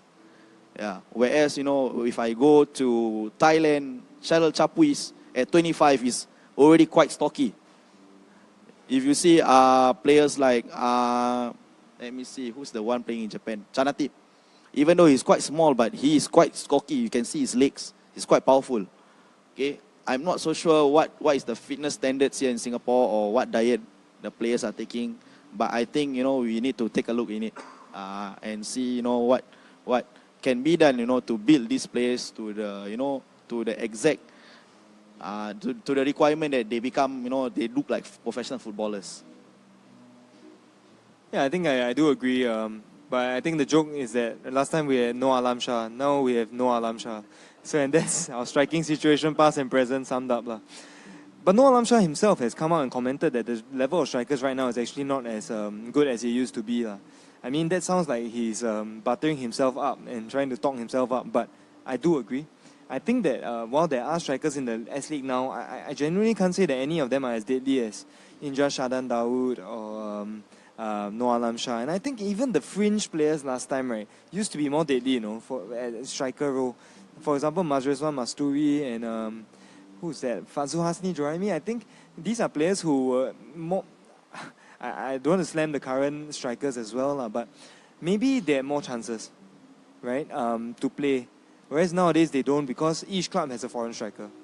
Every club uses a foreign striker, almost every club, right? Why is that so? Because I guess even in the J-League they're doing that. Because goals are your bread and butter. You don't score goals, you don't win, right? But that's not going to change. That's not going to change much unless clubs really pinpoint striker as an area. And I think that goes back to one of my earlier points. Clubs need an incentive to develop players, not just for championships and all that. Because you see, if I just want to win championships, right, I'll just save all my money for a Brazilian striker. That's what we always used to do. Ekma and Home United, right? Perez de Oliveira as well. Give them more. I think maybe clubs need to think about youth development as a way of injecting money into the coffers as well. Selfish as it may sound. Okay, we're nearing the end of today's episode. But before we go, right, I actually have I want to ask my two guests, okay, just to share with me about Singapore football. Now, moving forward, can you just give me 3 points you think are, in your opinion, are really the most critical and should be given the most priority? 3 points to move Singapore football forward and make our football great again. I will start with Eddy. I think I will just do a recap of what I've said. Basically, more coaches, right? A better product off the field, because I don't think in the short term you can change the product on the field that much. And thirdly, I suppose more engagement with the fans, so collective wisdom. Yeah. Mine, basically, first thing is infrastructure. There's not a lot of places that you can play football in Singapore. Okay. And also, I know there's a lot of places, empty space now becoming new flats. Okay, second thing is basically the development. Okay, the development has failed us for now. Okay. basically, I don't know whether this will stay for a few more years, but I hope, there will be. I mean, the NFA will be reshuffled and change. And the third thing is right. This hasn't been touched, and I have never told this to anyone. Because yesterday we were talking about introducing FTs inside the team, okay, and I see this. I post this a point to FAS. What can you give these footballers after their careers? What can they do? Because basically I see a lot of S-League footballers now working as security guards, working as Uber driver, bus driver. What can you give them? What can you give them after this? They have served you, they serve you a lot. Some of them earning 96, 99 caps, but now working as Uber driver. I will not say who, but it's quite a pity. What can you give them? Try to think about that, FAS. All right, Eddy has something to add on. Sorry, just the last thought, and I think this really jogged my memory when Sal talked about facilities, right? Because I mean, we do understand that obviously Singapore has a very scarce land resources. That's why we can't really just do what Iceland did and just build pitches all over the shop, right? But I think that's very important because, as you know now, they install spikes at void decks, the fences, little railings to ensure that people don't play football at void decks. And as much as I hate the idea, right, I can get what they're trying to do. Right? There might have been cases where a stray football has hit an old lady who was happily walking back with her groceries and then she just gets smacked in the face. She goes to hospital. Right, I get that. But also what I find very unpalatable is that right now if I want to play football with my friends, let's say I'm like 17 years old and I want to organize a game, where do I go? I have to go to a cage or somewhere to play, right? 2 hours, $180. How am I supposed to afford that? And that's just a 5v5 pitch, no? If I want a full 11-side pitch, right, I spend like 200 plus to get that. That's not easy. And I know that there are active SG pitches where, what FAS has done is very good in that they've opened up the secondary school pitches to be able to use. That's a great initiative. And the money that is required to enter these schools is also not much. It's very nominal. There's also a few, for example, St. Wilfred's pitch where they charge a nominal rate for people to play 7-a-side football. But there's not enough of this. And radical idea, but someone has to think out of the box. FAS people are paid a lot of money. Some of them are paid a lot of money to think of these ideas. So hopefully they can think of some ideas. I was thinking maybe convert, there are so many HDB flats, right? Convert some of them to rooftop football pitches, right? Can it be done? It can. It will cause inconvenience in the short term to residents.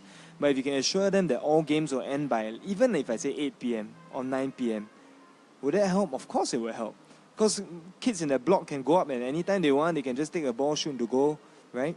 I read Dennis Bergkamp's autobiography before. He used to train in a back alley where he would shoot balls against a brick wall and he'll calculate the curl on the ball when it hits a certain part of the bricks.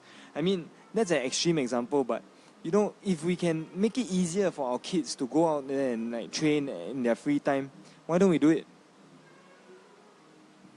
All right, I'd like to thank my two guests for coming on the show today and sharing all your wonderful points with us. I hope that our listeners can digest. For those of you who are not listening in on the live stream and are listening to this delayed, do feel free to share your comments as well because the post will still be there. We will still read the comments and hopefully we have enough content to bring more guests onto the show. Of course, Sal and Eddy back on the show again so that we can have more discussion on how we can improve. And hopefully the next time when we come back here, some of the points that you have mentioned today are hopefully already implemented, on the ground. That's what we want to see, right? That's what we want to see.